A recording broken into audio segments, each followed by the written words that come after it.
வாருங்கள் நேயர்களே, கோகுலம் ஜோதிடம் அனைவரையும் அன்புடன் வரவேற்கிறது. நாம் இன்றைய பதிவில் பார்க்க இருப்பது கோணங்களின் பலங்கள், மறைந்திருக்கும் இடங்களை பற்றி இப்பதிவில் பார்க்க இருக்கிறோம். ஒருவர் பிறந்த ஜாதகத்தில் கோணங்கள் பலம் பெற்றிருந்தால்தான் ஜாதகம் முதல் தர ஜாதகமாக சொல்லப்படும். ஒருவர் பிறந்த ஜாதகத்தில் கோணங்கள் எவை எவை என்பது உங்களுக்கு தெரிந்திருக்கும். பிறந்த லக்னத்திலிருந்து 1, 5, 9 வீடுகளைத்தான் கோணங்கள் என்கிறோம். கோணங்களுக்கு ஏன் முக்கியத்துவம் கொடுக்கப்படுகிறது? கிரகங்களிலிருந்து வரும் அதிர்வலைகள் ஒரு இடத்தில் குவிக்கப்படும் புள்ளியினைத்தான் நாம் கோணங்கள் என்கிறோம். ஒருவர் பிறந்த ஜாதகத்தில் கோணங்கள் அதிபதிகள் கோணங்களில் ஆட்சி உச்சம் பெற்றால் கூடுதல் பலமாகும். அடுத்ததாக கோணங்களின் அதிபதிகள் கோணங்களில் அமர்ந்தால் வலிமை பெறும்.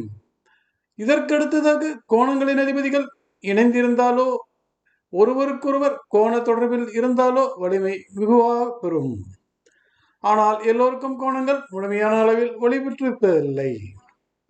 ஆனால் பல ஜாதகங்களை பார்க்கும் பொழுது கோணங்களின் அதிபதிகளான, அதாவது பிறந்த லக்னத்திற்கு 1, 5, 9 வீடுகளின் அதிபதிகள் கோணத்திற்கு மாற்றாக கேந்திரங்களில் வந்து அமர்ந்திருக்கிறார்கள். அப்படி அமர்ந்தவர்களும் பெரிய அளவில் முன்னேற்றம் கண்டிருக்கிறார்கள்.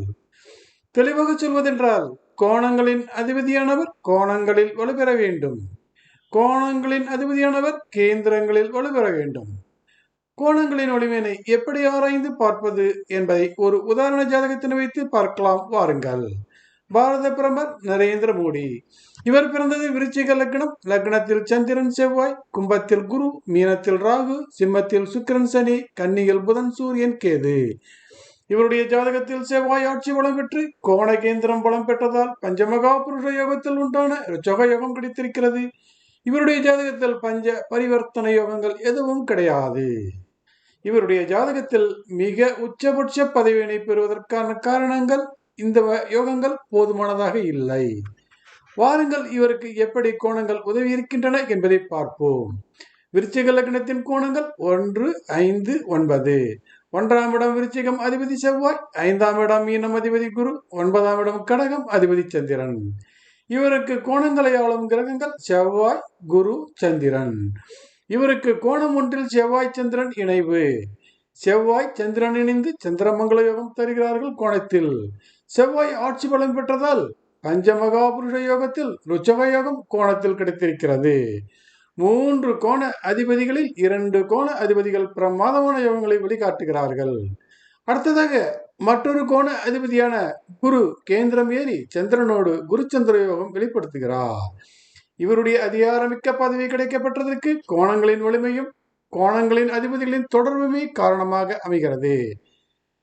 நாம் அடுத்ததாக கிரகங்களின் கோணங்களின் வலிமையை ஆராய்ந்து பார்ப்போம். அதாவது ஒவ்வொரு கிரகத்திற்கும் தனித்தனியாக கோணங்களை ஆராய்ந்து பார்ப்போம். குரு அமர்ந்த கும்பத்திற்கு கோணங்களாக வருபவர்கள் சனி, புதன், சுக்கிரன். குருவிற்கு கோணங்களில் எந்த கிரகமும் இல்லை. அடுத்ததாக குருவிற்கு கேந்திரங்களில் சனி, சுக்கிரன் இருவரும் அமர்ந்திருக்கிறார்கள்.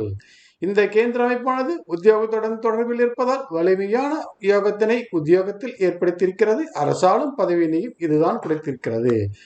அடுத்ததாக சிம்மத்தில் இருக்கும் கிரகங்களான சனி, சுக்கிரன் கோணங்களாக வருபவர்கள் சூரியன், குரு, செவ்வாய்.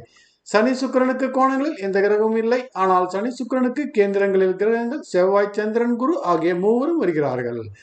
சனி சுக்கிரனுக்கு கேந்திரம் 4, செவ்வாய் சந்திரன் இணைவு. சனி சுக்கிரனுக்கு 4 செவ்வாய் சந்திரன் இணைந்து சந்திரமங்கல யோகம் தருகிறார்கள். சனி சுக்கிரனுக்கு 4 செவ்வாய் ஆட்சி பலம் பெற்றதால் பஞ்சமகா புருஷ யோகத்தில் ரோச்சக யோகம் கிடைத்திருக்கிறது.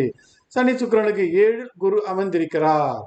அடுத்ததாக கன்னியில் அமர்ந்திருக்கும் புதன், சூரியன், கேது. இவர்களில் கோணங்களின் அதிபதிகளாக சனி, சுக்கிரன் வருகிறார்கள். இவர்களில் புதன், சூரியன் மட்டுமே கோணத்தில் அமர்ந்திருக்கிறார்கள். புதன் பத்திர யோகத்துடன் பலவுடன் இருக்கிறார். இந்த கன்னி யோகமானது, இந்த கன்னி கோணமானது கோண அதிபதிகள் புதன், சனி, சுக்கிரன். இவர்களில் புதன் உச்சமடைந்து பத்திர யோகம் பெற்றிருக்கிறார். சனி, சுக்கிரன் இருவரும் கன்னிக்கு 12 வலிமையாக அமர்ந்து உலக அளவில் பெரிய தாக்கத்தினை ஏற்படுத்தி உலக புகழ் பெறுவதற்கு காரணமாக இந்த கோணாதிபதிகள் சனி, சுக்கிரனே காரணமாகிறார்கள். இதுவரையில் நாம் பார்த்த கோணங்களில் வலிமையில் செவ்வாய் சந்திரன் இணைந்த தரும் யோகமே எல்லையிலா யோகத்தினை தந்தது.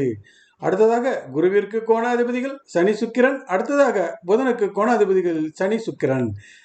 ஆக 2 கோண கூட்டணியில் ஆதிக்கம் செலுத்தும் கிரகமாக சனி சுக்கிரன் வருவதால் இவர் அரசாளும் பதவியினை எளிதாக பெற முடிந்தது. ஏனென்றால் சனி சுக்கிரன் கூட்டணியாது 10ஆம் இடத்தில் பலமுடன் அமர்ந்திருப்பதால் அரசாளும் பதவி இவருக்கு கிடைத்தது. என்ன நேர்களே, இப்போது தெரிந்ததா கோணங்களின் வலிமையினை எப்படி ஆராய்வது என்று? நன்றி, வணக்கம். மீண்டும் பிறிதொரு பதிவில் சந்திப்போம்.